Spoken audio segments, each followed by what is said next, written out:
গতকাল ওই নগেনবাবু যা যা বললেন সেসব নিয়ে কিছু মনে করো না। মা তীর্থযাত্রা থেকে ফিরুক, আমি মাকে সবটা জানাবো। মা নিশ্চয়ই তোমার জন্য একখানা পাকাপোক্ত ব্যবস্থা করবেন। আমাকে নিয়ে তেনাকে ব্যতিব্যস্ত করা একদম উচিত নয়। এই ইন্দু নিজের ব্যবস্থা নিজেই করে নিতে পারবে। এই ইন্দুকে নিয়ে আপনার 5 জনের সাথে বিবাদ করতে হবে না, তাতে 5 কথা উঠবে। এসো এসো, অনেক কাজ বাকি আছে, তাড়াতাড়ি এসো।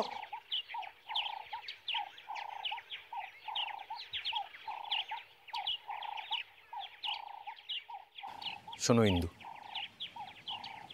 ওই নগেন চৌধুরী বা তার মৌ সাহেব যদি তোমার সাথে আলাদা কথা বলতে আসে, তুমি কিন্তু কোনো কথা বলবে না।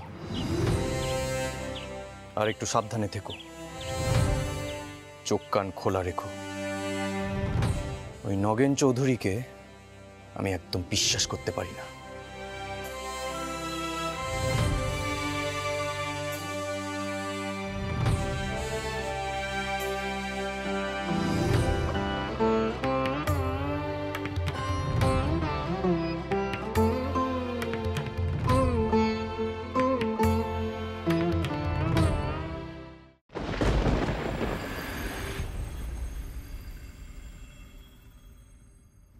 কি বুঝছেন বদন ঠাকুর, ওই দারিকা বাবুর অবস্থা কিন্তু খুব একটা সুবিধের নয়, আমি বলে দিলাম আপনাকে।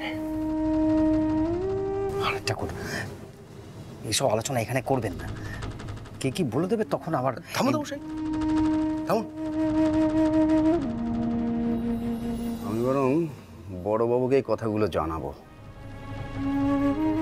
কাল সবার সামনে মানে চৌধুরী মশাইয়ের সঙ্গে প্রায় হাতাহাতি হলো। কি কারণখানা কি? না অজানা অচেনা মেয়েটির জন্য।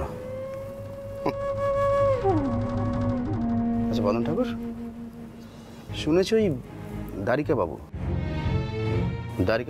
খালি নাকি লেখাপড়া নিয়ে থাকেন, হ্যাঁ? তাহলে ওই ইন্দুর বেলা এত দুর্বল হয়ে পড়েন কেন? হ্যাঁ, এটা অদ্ভুত নয়?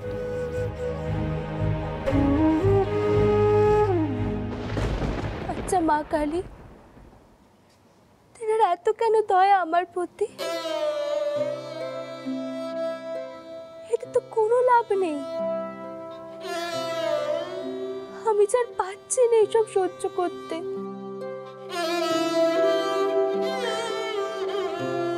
তেনার আত্মীয়রা যে আমাকে মোটেই পছন্দ করে না।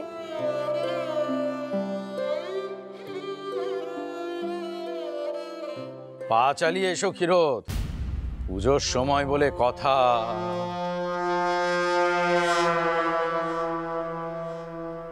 ফল এনেছি ওই মায়ের জন্যে পুজোয়। ঠাকুরমশাই, দয়া করে একবার বাইরেটি আসবেন।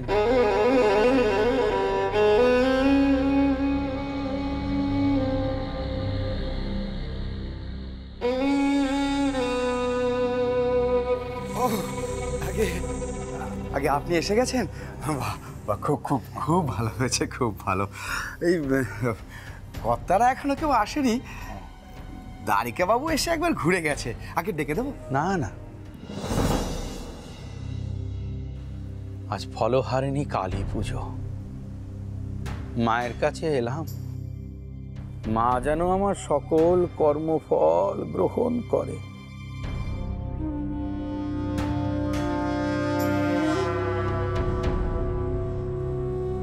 আমার অভীষ্ট পূর্ণ করে।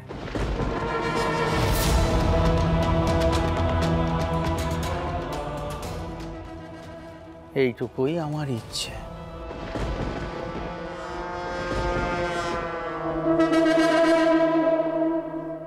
আগে ওই ফলের ঝুড়ির হিসাব আগে ওই খাতাতে লেখাতে হবে, নাহলে পরে হিসাবে গন্ডগোল হবে আর আমাদের কথা শুনতে হবে। বাহ, বেশ নিয়ম তো। কর্তা, গিন্নিমা সম্পত্তি রক্ষা করতেও জানেন, হিসেবে পাকা। তাই তো দেখছি। তা বেশ, তা বেশ।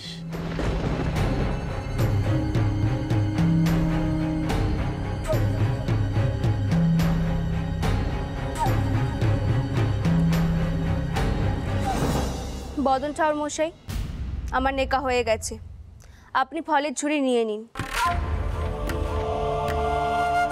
আর হ্যাঁ, ওবেলা পুজো শেষ হয়ে যাওয়ার পর কেউ যদি পুজোর পেশাদ নিতে চায় তাহলে সে নিতে পারে, সেই কথাখানে জানিয়ে দেবেন। তবে আমাদের মন্দিরে কিছু পেশাদ গরিবদের জন্য দান করতে হয়। ক্ষীরোদ কথাখানা বোধহয় আমায় বললো না রে। হ্যাঁ, বলছি ঠাকুরমশাই, ওই আমার নামে একটু আলাদা করে পুজো করে দেবেন। হ্যাঁ, দাঁড়িয়েছিস কেন? ফলমূলগুলো দে আর নামগোত্রখানা বলে দে।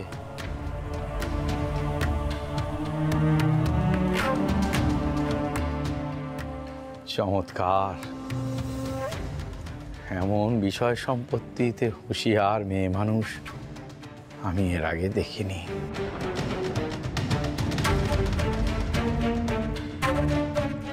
খুব ভালো। কারোর যদি কোনো প্রয়োজন থাকে তাহলে জানাতে যেন দ্বিধা না করে।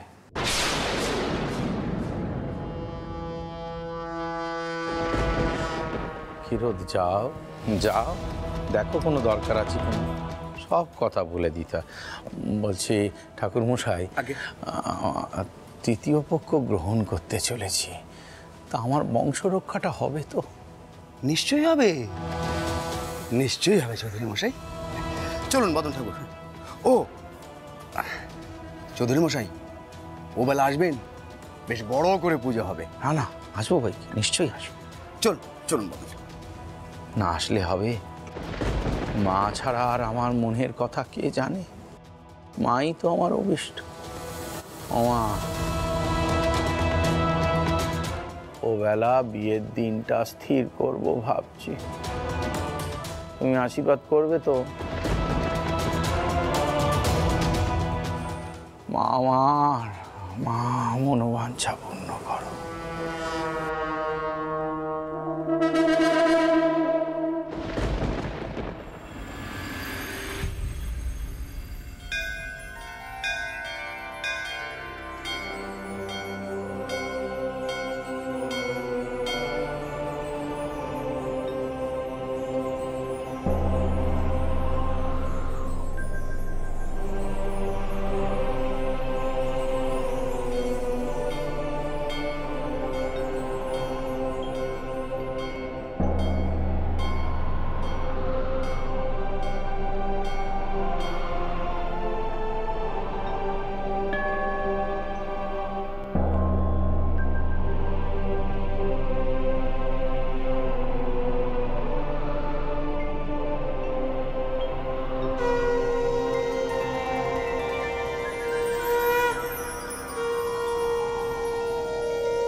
এসেছো গা, এসো।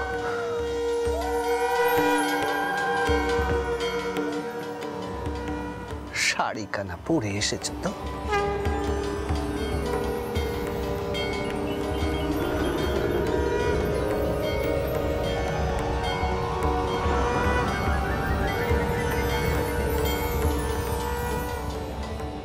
এই আসনে এসে বসো দেখিনি।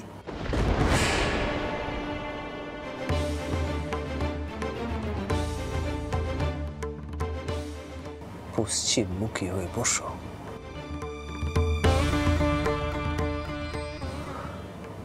এসো। ওই আসনে আমি বসবো?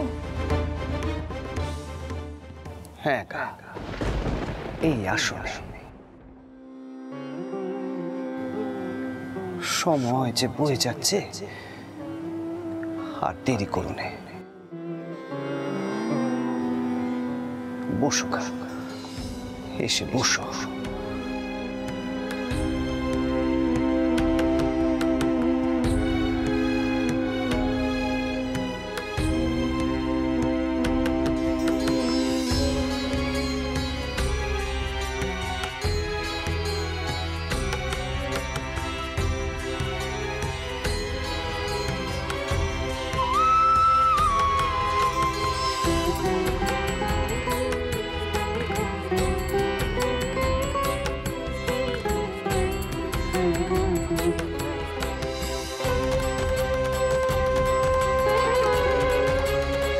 কি হলো গা?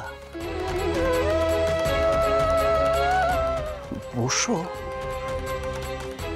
আজ এই আসনে যে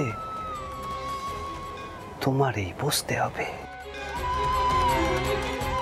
বসো গা, বসো বসো।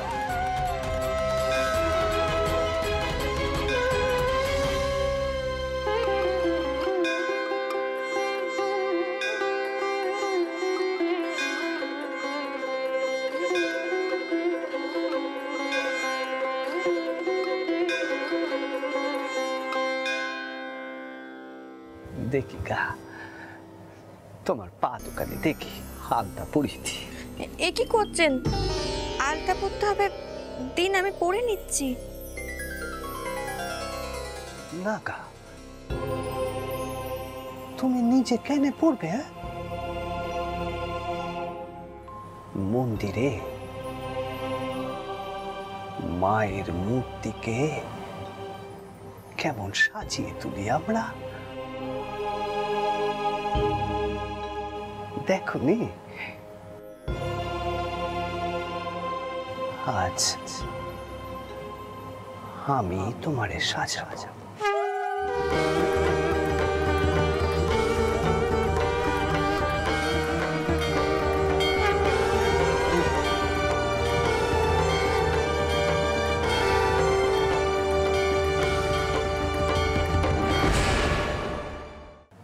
দাও পাকা না।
হে কালিকা,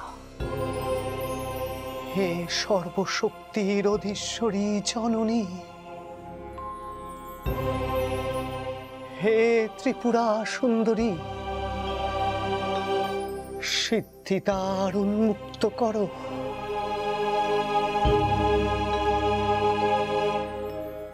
এর দেহ মন পবিত্র করে এতে আবির্ভূত হও।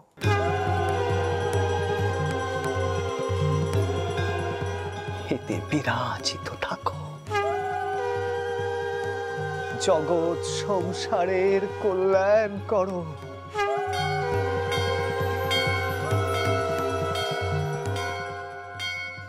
এই আধার সম্পূর্ণ করো। জয় মা, জয় মা।